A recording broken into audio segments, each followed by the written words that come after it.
Right, hello everyone. Right, today what we've decided to do, rather than doing a recipe and cooking something in the kitchen, we're actually going to talk about spices, because it became apparent to us after a while through talking to other people and stuff, we're just naturally using spices because we're so used to using them, but a lot of people may not be so used to the spices and their uses and their names and how to buy them and so on and so forth.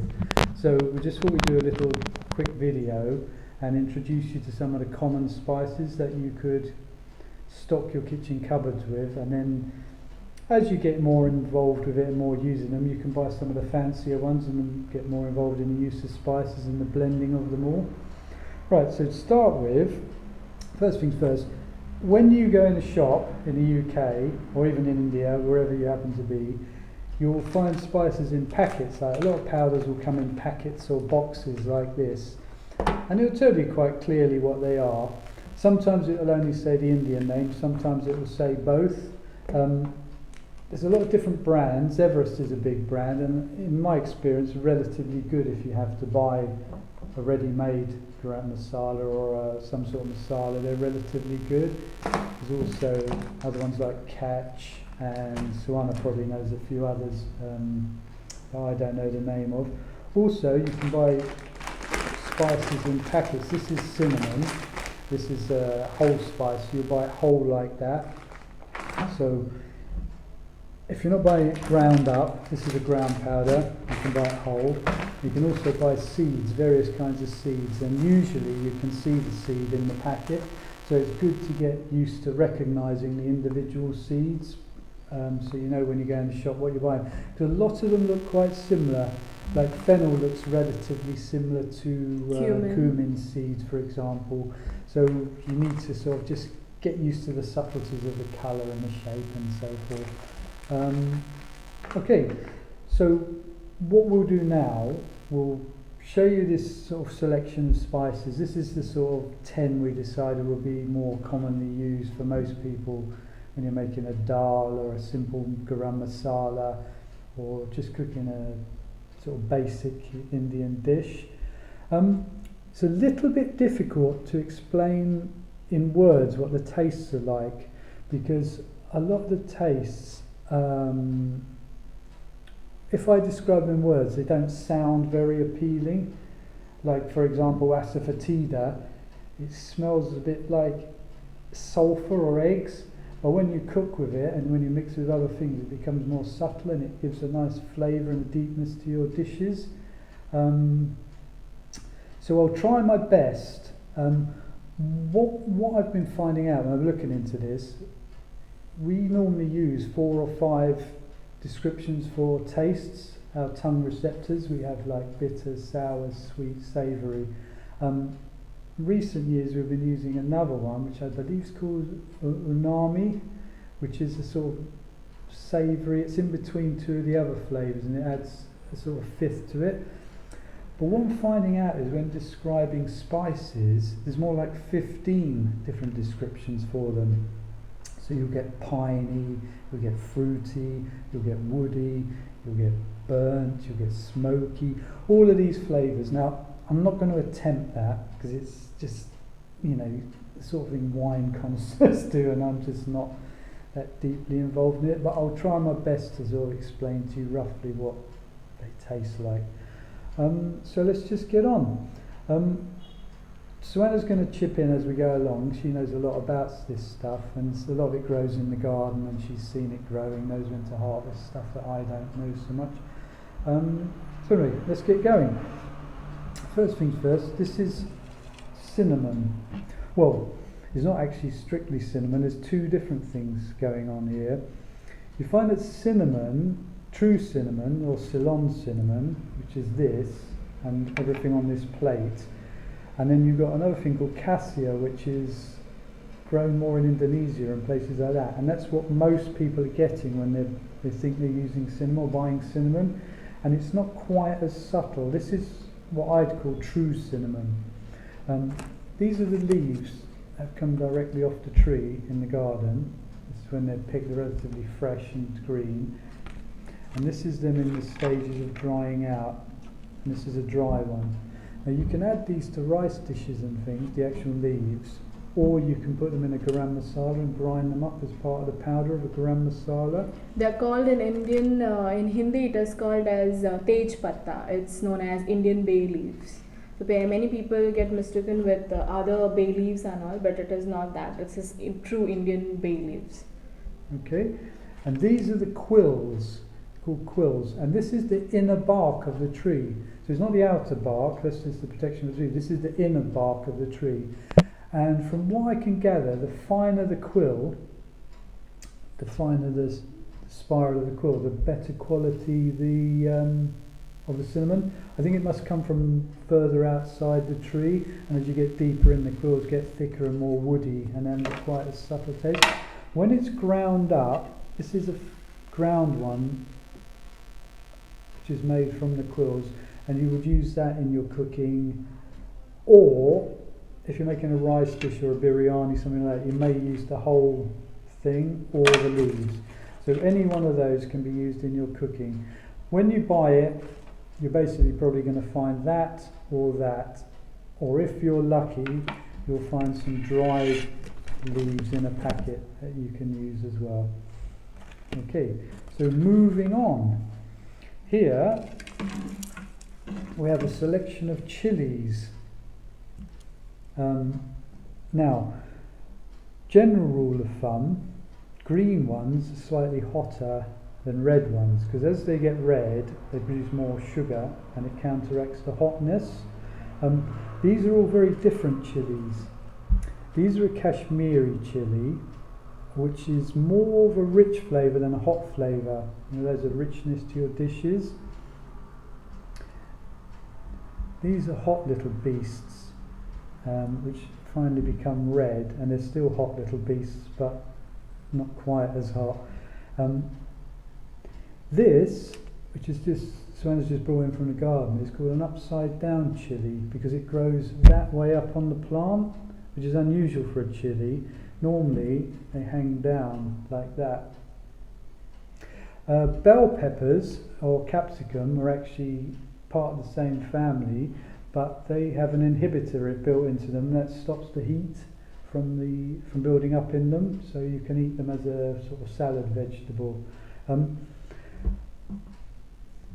A general good chili, if you're new to chilies, is to use these sort of green ones. They're relatively mild and easy to get used to.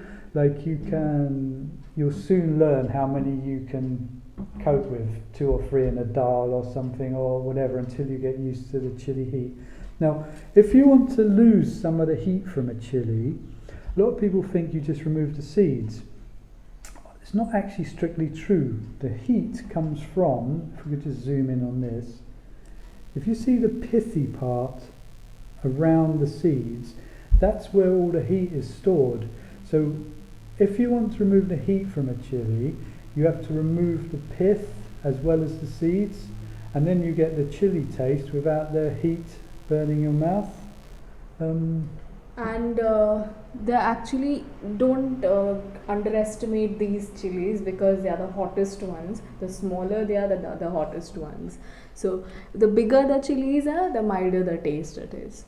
Generally speaking. Although there are some things like, I think they're called Scotch bonnets, things like that, are relatively big and they're as hot as the devil, you know, so learn about your chilies and different ones. These ones are nice, I throw these into a dal, just leave them whole like that with a stalk and everything, and they don't really add much heat, they just add a sort of warmth and depth to the dish. And when you grind them in, like, to make a powder or something, the color is very rich, like red blood color it has. So for the coloring for the food and all, like naturally they use Kashmiri chilies and all sometimes.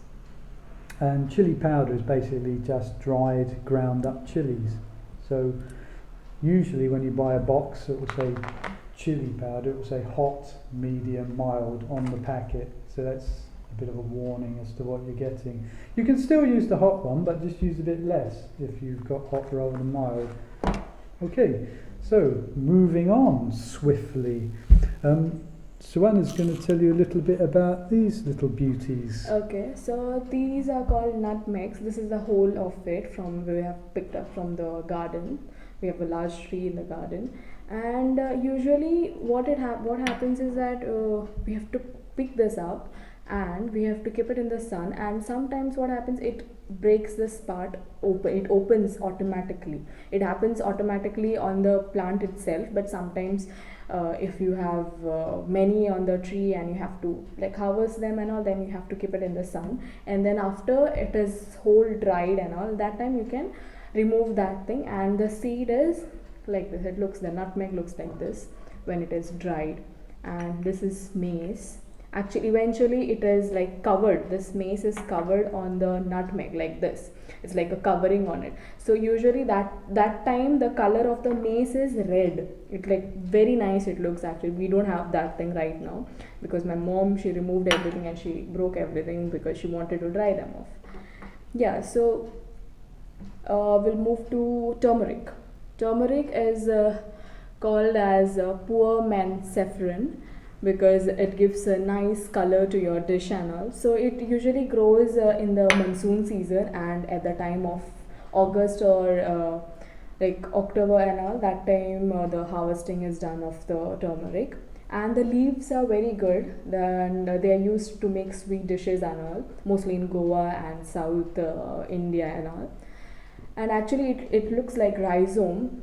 It look like rhizome of the plant, and they make this rhizome dry in the sun, and then the dried rhizome is made powder of this. Sometimes the fresh turmeric is also used for the cooking of in dal and everything else, whatever dishes. This rhizome here is actually ginger. We haven't got any turmeric at the moment, just run out basically, but it looks very similar. Sometimes what I've found is they're usually a bit smaller than the ginger ones. They're they thinner, don't grow to such big pieces. They're usually smaller and thinner, and they're a bright orange colour inside. You see this one's quite a light sort of beigey colour.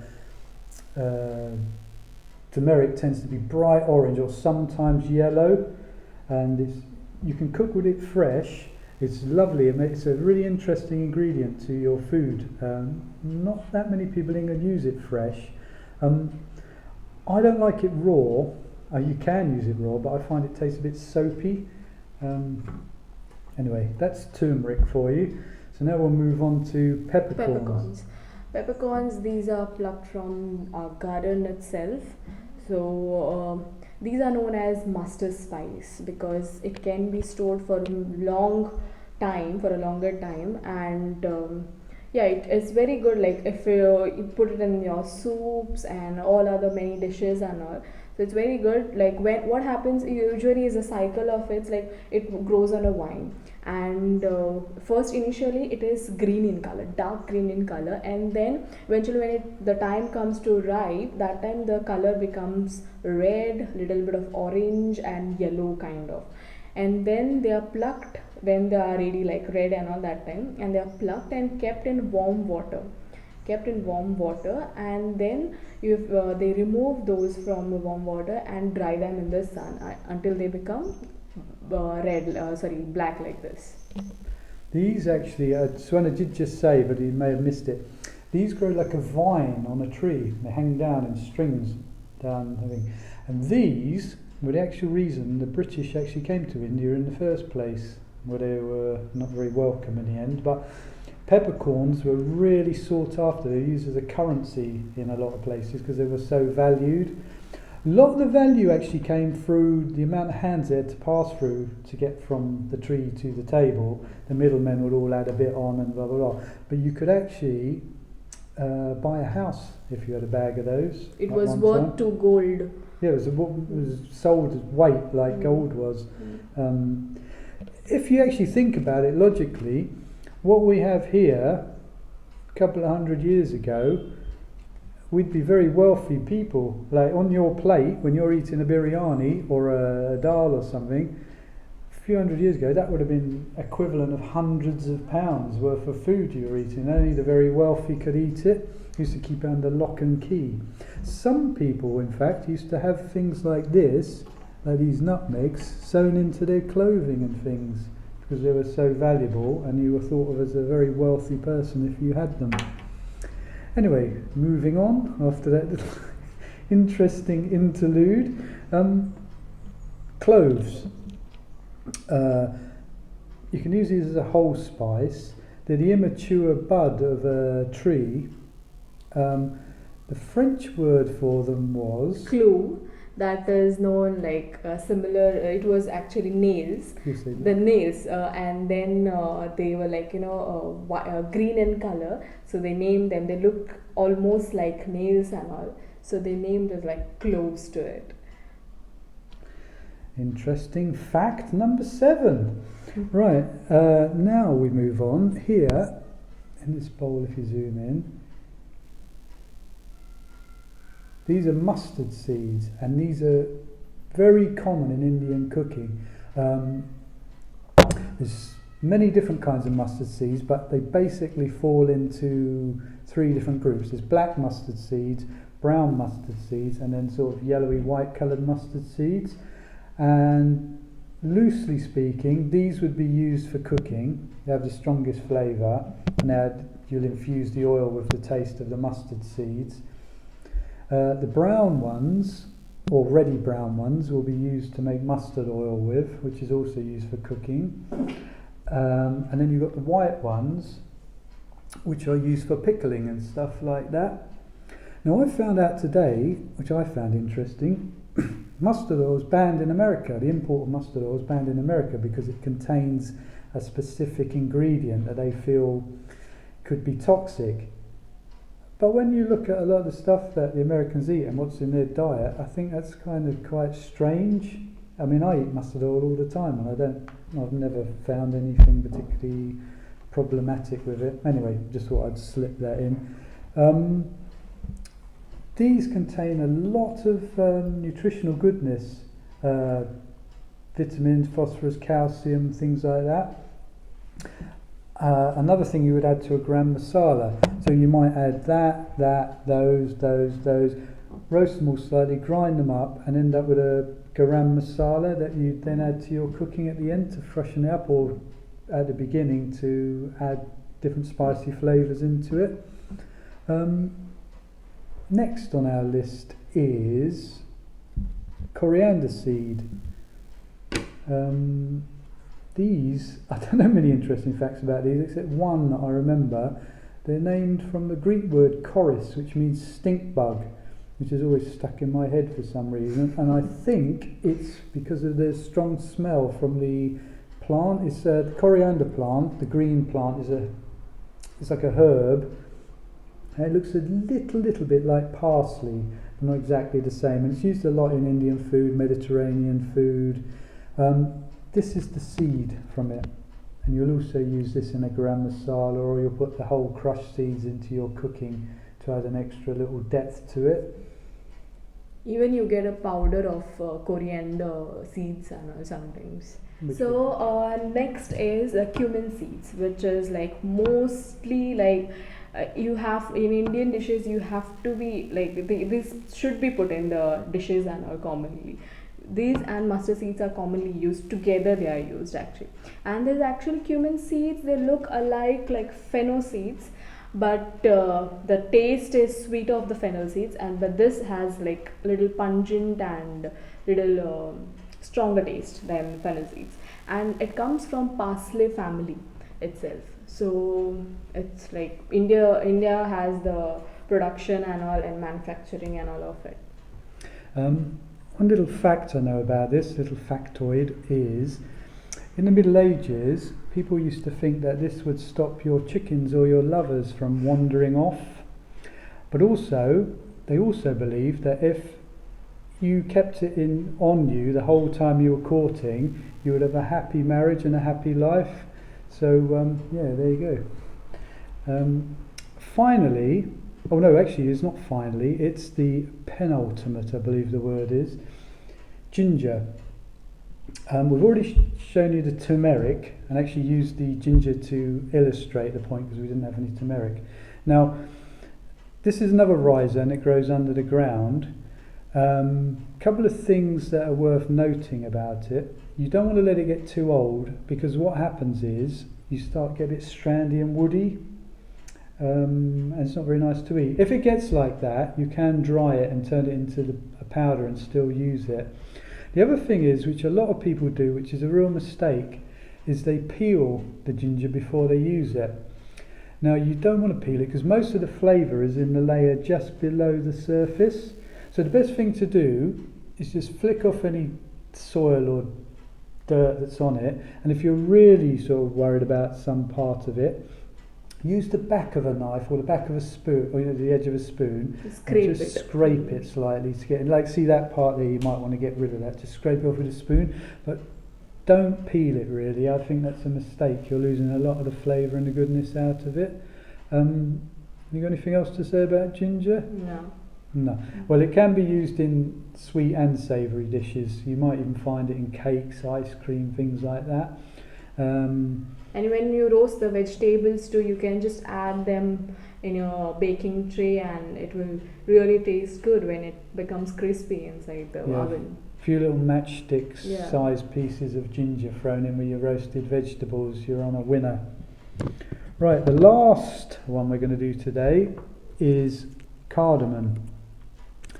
These little pods, there's a couple of types of, well, there's quite a few types of cardamom, but generally there's the green cardamom, which is this one, and then there's a black cardamom, which is bigger and has a slightly different taste.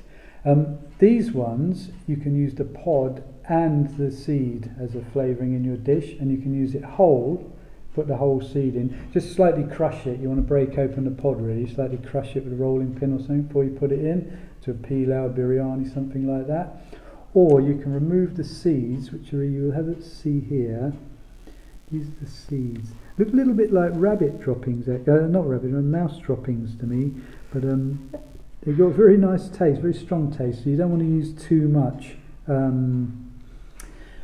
3 or 4 of those in a dish would generally be enough, I would say. And one fact about this thing, I don't know about many people know this or no, but my mom, when she is done using the seeds of the cardamom, that time she uses this outer covering inside the tea powder box, like she keeps the peelings in that, so then aroma comes into the tea powder and your tea tastes good. So that's a small fact of my mom which she uses, but I don't know about, like, much people uses or know about it. Yeah, it's actually an ingredient in chai, like I drink a lot of masala chai would usually have cardamom in, and I believe some people put it in coffee as well.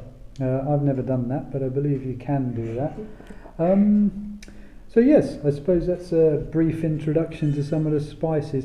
What I would suggest, if this is all new to you, I mean, if you know about this, obviously you don't need to do this, but if you want to start to get to know about your spices, because to me it's more important to know your tastes than it is to know recipes, I would suggest that you make something like a dal and experiment with the spices, because within the dal you'll have your ginger, you'll have your cumin, you'll have your mustard seed. I always put a few of these in as well, these coriander seeds. You'll have chili, you'll have turmeric.